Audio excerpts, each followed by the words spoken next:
Chairman, you can start the meeting. Thank you. Thank you very much indeed. Good afternoon, ladies and gentlemen, and welcome to today's meeting of the Cabinet. During the live broadcast, members and officers are asked please to ensure that mobile phones are placed in silent mode and that microphones are switched off when not in use. Agenda item 1, with apologies for absence. Would member services please report any apologies? We have no apologies, Chairman. Thank you. Thank you very much indeed. Agenda item 2 that are the previous minutes, which are on pages 3 to 6 of your pack. We're being asked to approve those as a correct record of the meeting, which took place on the 20th of May 2024. May I ask any member who doesn't agree with the minutes to indicate that now? I see no hands raised, so I will accept these as a correct record of the meeting, and they are so now agreed. Okay, I'll go to sign them now.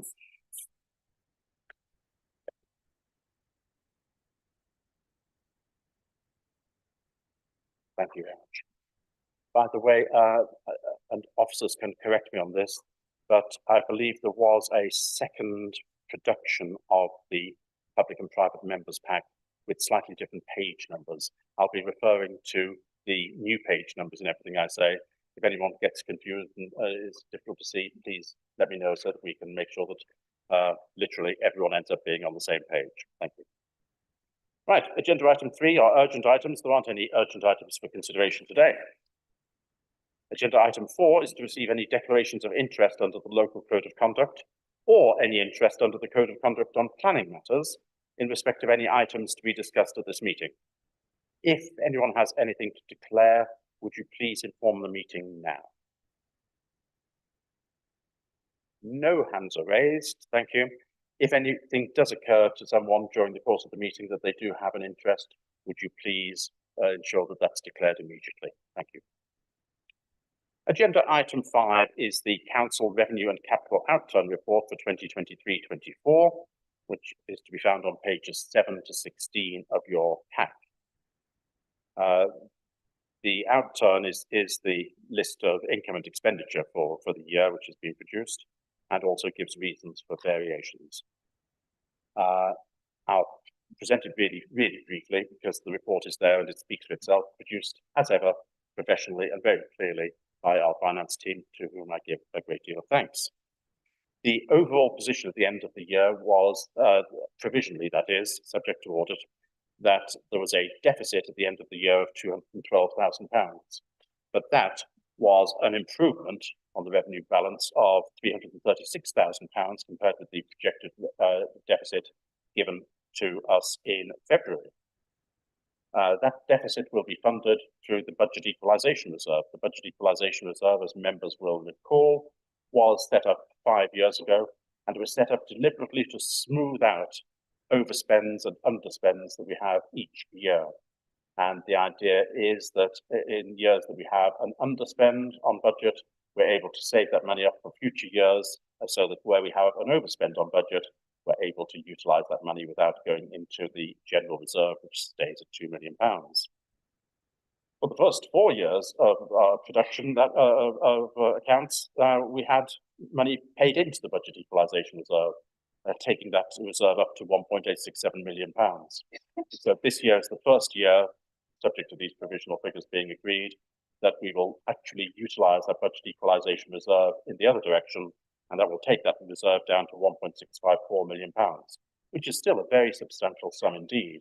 And that sum represents the amount of money that we have received in council tax, less the amount we've actually spent in council tax. It's the difference between what we planned and what we've actually spent. So it's a very useful figure, 1.654 still to have. There are still some significant challenges which appear in these figures and which we are working very hard indeed to rectify.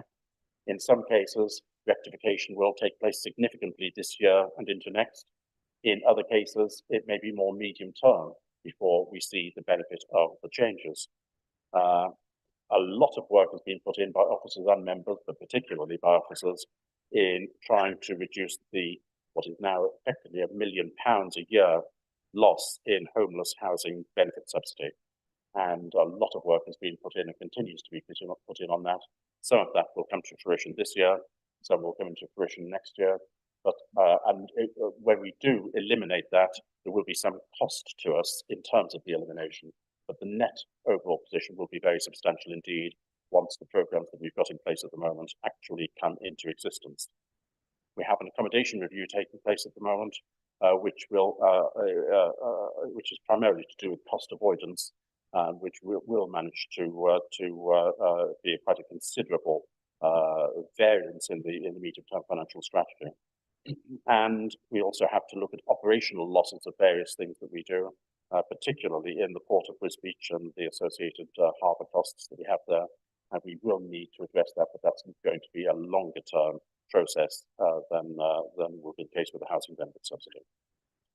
On the capital side, we have a capital underspend of £6.2 million provisionally for 23-24, but overwhelmingly that's to do with the reprofiling of schemes which are funded by outside bodies. And of those schemes, overwhelmingly the vast majority of the money, £4.137 million, is to do with the March High Street works, which have moved over from one financial year to the next, something which is now coming towards a conclusion. Other items which have been mentioned in the report about where we have some movement from one year to the next are the disabled facilities grants and also the purchases we've been making from the local authority housing fund, and just over £500,000 of those have shifted over from 23-4 to 24-5. I think that reasonably summarises what we have in front of us, although I'm more than happy to take any questions from members. I see no questions. Well, what I do need, first of all, is a seconder to the report, and Councillor French, thank you very much indeed for seconding it. If no questions, are there any comments anyone wishes to make?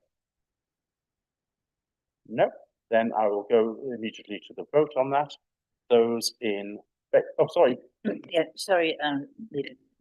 Yeah, I think we should thank you and your officers for the work that you have done to get where we are with this.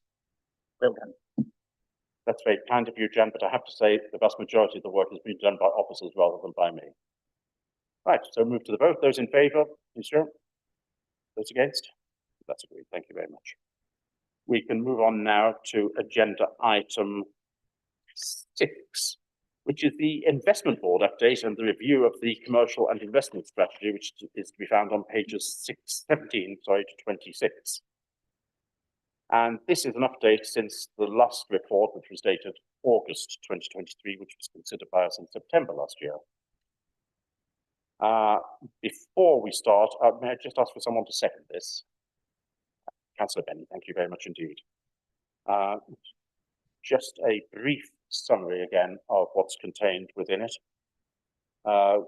With Fenland Futures Limited, they continue to progress the 2 current schemes on the development sites that we've got, the Neen Waterfront and the Elms in Chatteris. Outline planning permission has now been granted for both sites. Unfortunately, commercial confidentiality means that we can't go into too much detail in either case, but I think I can reasonably say that Fenland Future Limited is likely to, if it hasn't already done so this afternoon, in the last hour and a half, is likely very shortly to give instructions to their development partners to commence the Elms full planning application. And we will also be, or they will also be starting the full planning application process for at least phase 1 of the Neen Waterfront site in the very near future as well. On the commercial investment side, the one commercial investment that we made in Wisbech continues to produce the revenue that we anticipated, so that's working perfectly well. And of course, the revenue will increase as rent reviews come up. There will be a formal review, but formal review is already taking place, being prepared of the commercial and investment strategy, and will be coming to Cabinet to consider at our future meeting. That's a summary of the position. I'll open the matter up for discussion. Any members care to say? Councillor Tierney. Thank you, Chairman. I just wanted to say that to some people who watch our investment board working, it may seem like things are slow and methodical. I think that's an asset.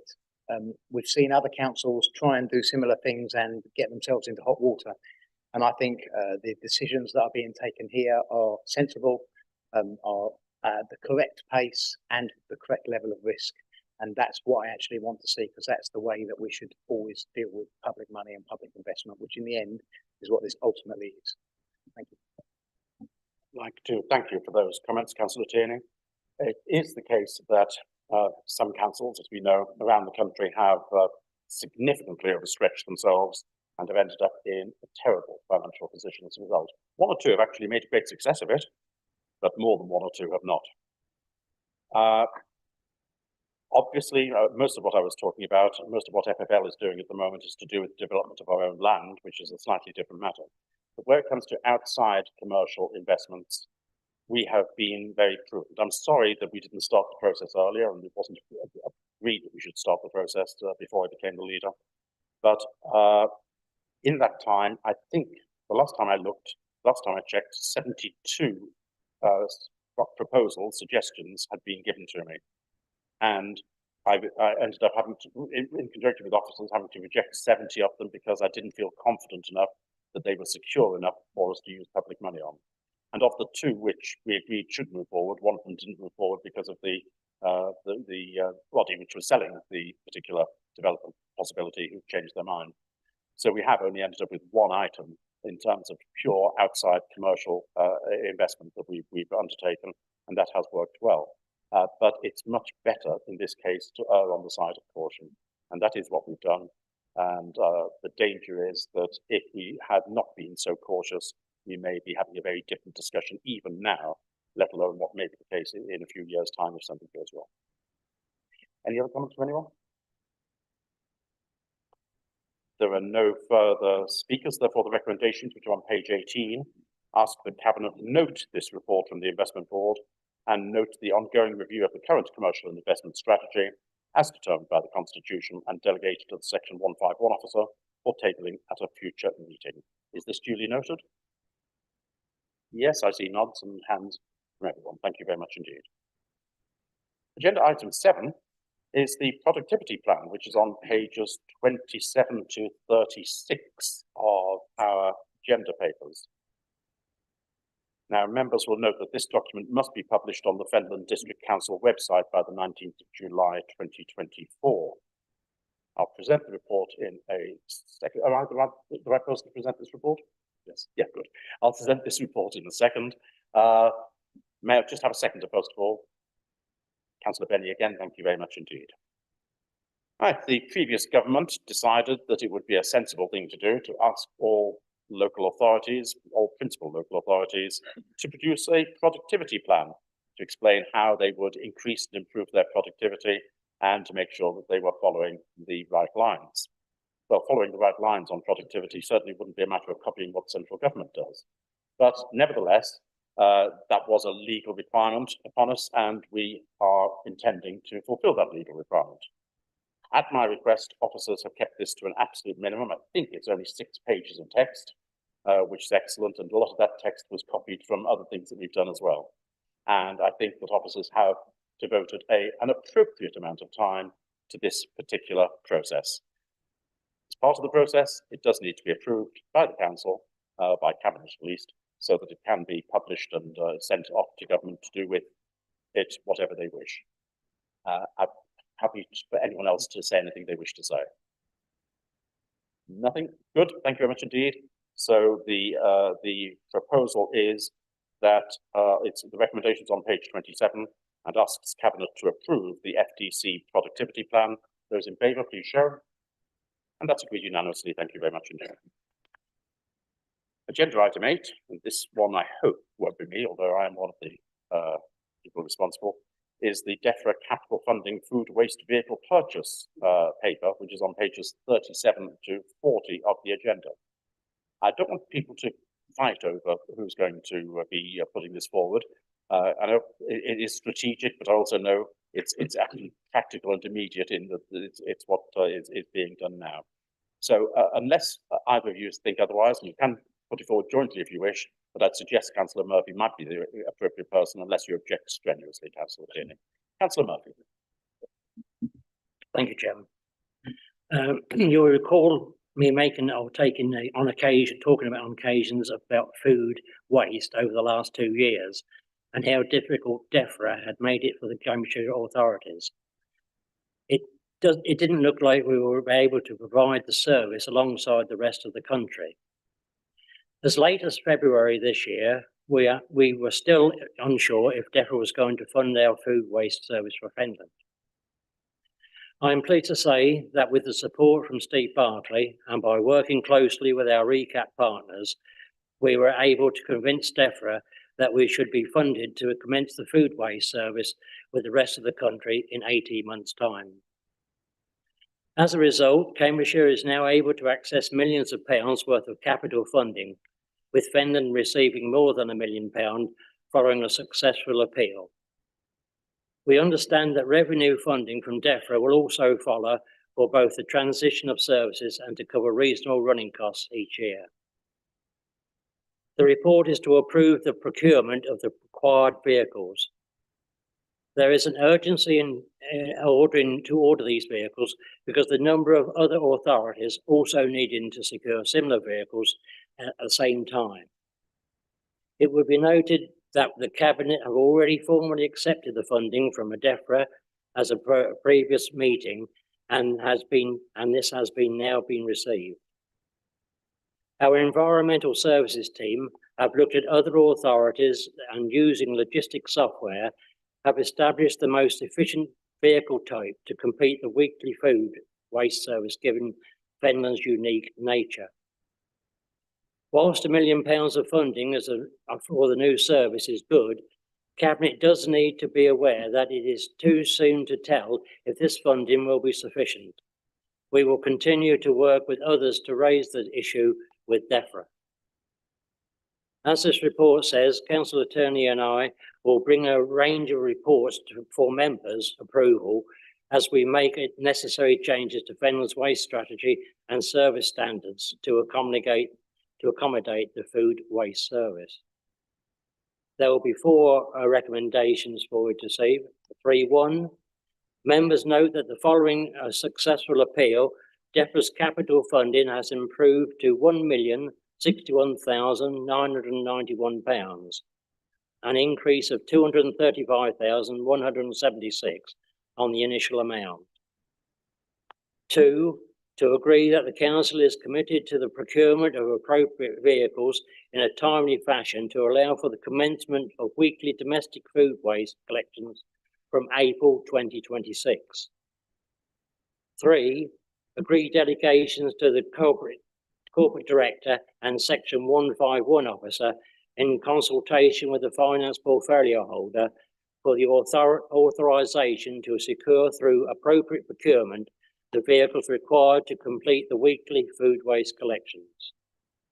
And 4, members note that the legally required changes to food waste collections along with other Environmental Act amendments will result in future Cabinet or Council meetings being presented with updates on Fenland's waste strategy, waste service standards and other reports over the next coming 12 months. Thank you.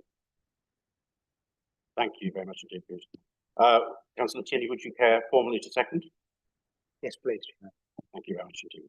Now open the matter for debate or discussion or question. Councillor Tierney. Yes, thanks. Only to say that, as you correctly identified, this is unclear which portfolio it falls into, but Councillor Murphy has handled this very ably and I support his paper. Thank you. Thank you very much indeed. Any other comments from anyone? Questions? No? Well, we're asked to do a few things. The recommendations on pages. Oh, I'm sorry, Councillor Miss Campbell. My apologies. It's all right, it's me being late. With this strategy going forward, have the public or will the public be given full information of how this is going to work? Because this is a new system for the public to be dealing with. So I hope that the public are going to be suitably notified, maybe by a letter drop or by some other method, but I think they need to be dealt with properly and not this sometimes haphazard way of informing the public what's going to happen. Very helpful comment. Thank you, Councillor Scanlon. Does anyone wish to answer? Councillor Murphy, thank you. Yeah, thank you. Yes, they will be told all the way along the line of what's happening because they need to be. They can't be kept in the dark about this. This is going to happen as sure as eggs are eggs, and it will happen over the next 2 years. And probably after 2 years, they'll be fed up with us telling them about it. Thank you. Thank you, Councillor Murphy. Thank you indeed. Right. Any other comments or questions? No. Good. So, recommendations on pages 37 to 38. First of all, we're being asked to note a couple of things. We're being asked to note the increased amount of funding which has been given to us by or allocated to us by DEFRA, and also being asked to note that there will be a number of other papers which come before either Cabinet or Council over the course of the next 12 months to do with this process. Is everyone happy to note those two things? Yes, plenty of nods on that and hands. Thank you very much indeed. And we're also asked to agree two things. The first is to agree that the Council is committed to the procurement of appropriate vehicles in a timely fashion to allow for the commencement of weekly domestic food waste collections from April 2026, and to agree delegation to the Corporate Director and Section 151 Officer in consultation with the Finance Portfolio Holder for the authorisation to secure through appropriate procurement the vehicles required to complete the weekly food waste collections. I'll ask for a vote on this. Those in favour, please show. That's agreed unanimously. Thank you very much indeed. Agenda item 9 is the consultation strategy from 2024 to 2027, which is on pages 41 to 52 of your agenda pack. I'll now ask Councillor Tierney to propose this report. Thank you, Chairman. I actually can't get it up on my phone to relate to it. So can I simply say that I do propose a report, which I presume everyone has read. I'm having technical difficulties. Thank you.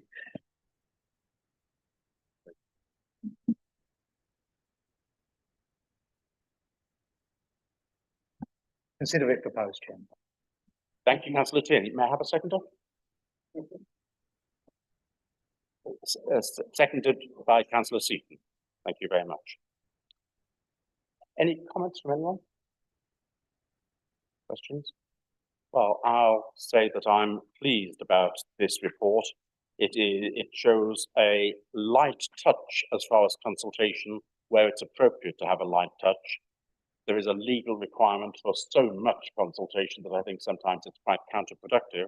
And so it's really important that we have the opportunity, and this strategy allows for that, that where it's possible for us to be less onerous in the consultation, we should, but where it's necessary to have full consultations and full information, that's provided as well. So the flexibility is provided within this strategy to make the best that we can of the consultation processes that we must undertake. Right, I will then, if I may, move to a vote on this. And it's for us to approve the consultation strategy for 2024 to 2027. Those in favour, please show. And that's agreed unanimously. Thank you very much indeed.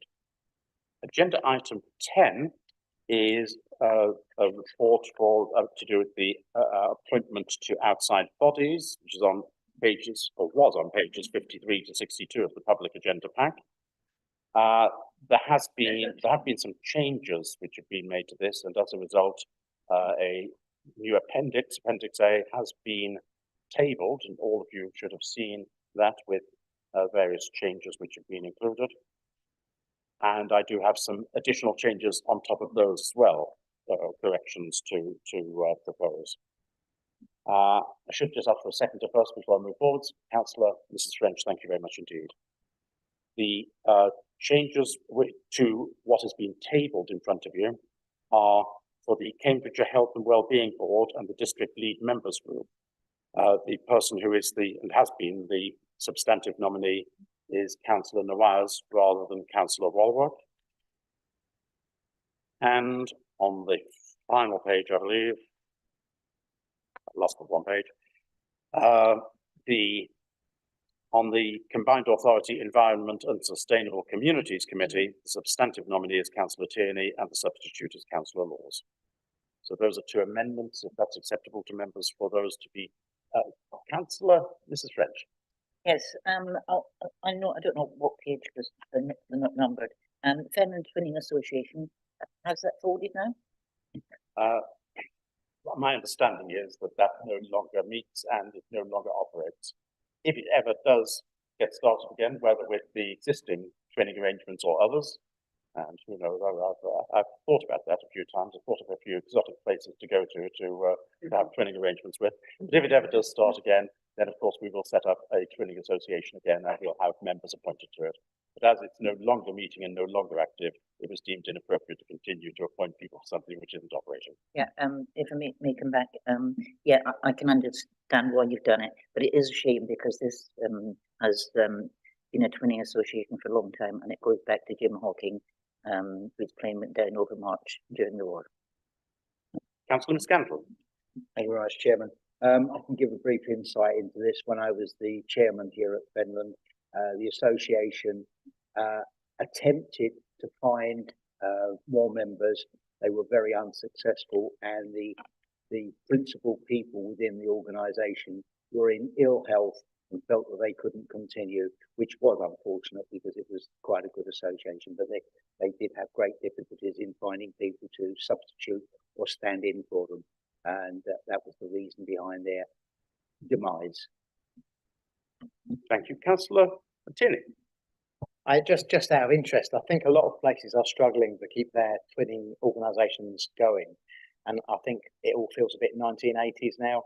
And it doesn't mean they don't have value, but I just think the internet has changed things a lot. They've put people in such direct communication that twinning has lost some of what it used to have, but maybe it will resurge. We have to see. I think, to be quite honest, Councillor Tierney, it does depend where you twin with. And there are some places which might be more amenable to member and public interest than others. But at this time, as has been explained, we don't have an active committee, an active association. So it's appropriate for us not to make any appointments at this time. But it can be revived at any time to do with our existing twinning arrangements. And there's always the possibility of different future new twinning arrangements as well. Good. So the paper in front of you, which was tabled as amended, and I hope that the amendments have been gone through well, been taken up by member services, is for approval. Those in favour, please show. That's agreed unanimously. Thank you all very much indeed.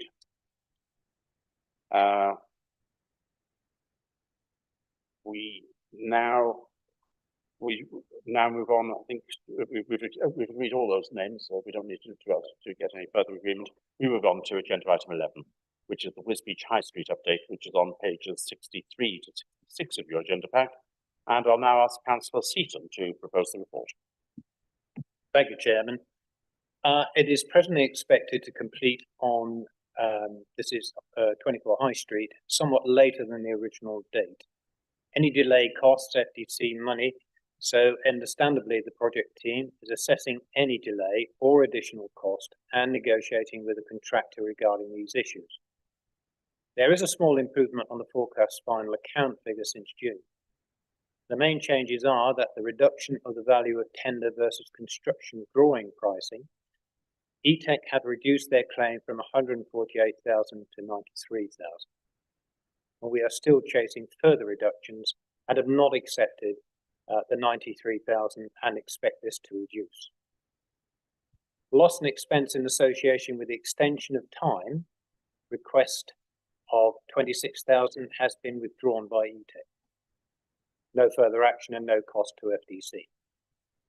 Loss and expense in association with request of 2 weeks to 12 weeks setting out issues. So far, this has been reduced from 150,000 to 119,000. This remains unconfirmed and is subject to FDC awarding the extension of time, and this is still being discussed between parties.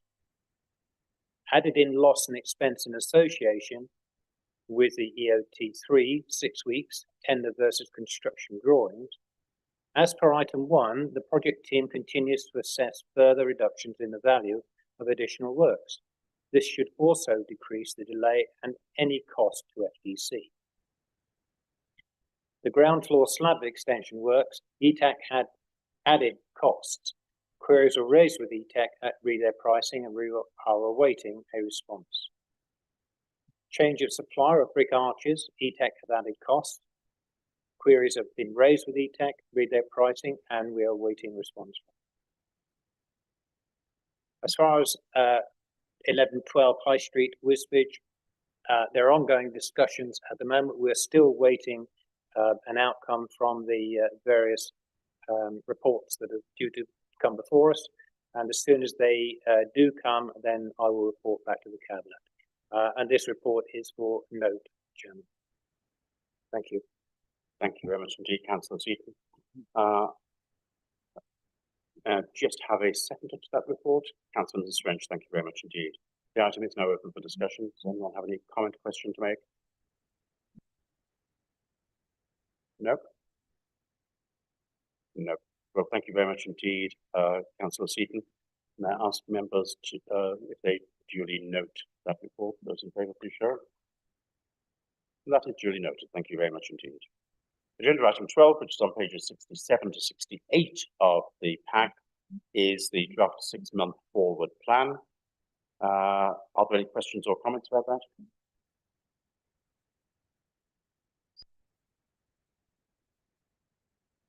It is possible, depending upon progress on various matters, that there may be a special cabinet meeting which will be called in the month of August rather than usually, and that will only be done as a matter of urgency for certain matters.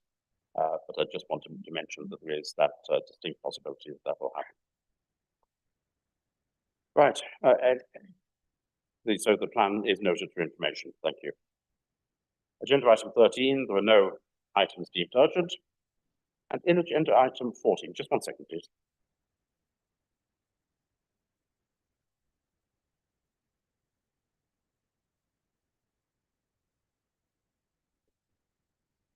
I've just been advised that we do formally need to go back to agenda item 10, and we need formally to agree that members can be appointed